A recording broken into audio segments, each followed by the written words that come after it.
بسم الله. نكمل بقى النهارده عن موضوع العلاج التعويضي بتاع الركبه اللي قلنا عليه المره اللي فاتت. قلنا فيه ادويه للعلاج الخشونه اللي بتبني الغضاريف، ودي ادويه مهمه جدا وثبت فعاليتها وبقت مكتوبه دلوقتي في كل الريكومنديشن او التوصيات الطبيه اللي هي الاوروبيه على مستوى العالم كله ان هي مهمه جدا في علاج الخشونه.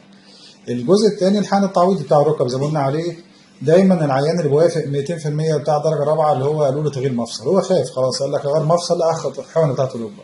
وقتها الحقنه هنا غير مفيده جدا، غير مفيده، حتى ادويه الخشونه اللي بتساعد ما بتبقاش مفيده في المرحله الرابعه دي، ولازم تغيير مفصل. لكن هو اللي بيوافق، فلما يوافق بيبقى عنده بدي هيستوري او بدي للناس تعبير غلط ان في مشكله في الموضوع الحقن دي، او ان هو اتعود عليها، او ان هي مش جايبه نتيجه معاه كويسه.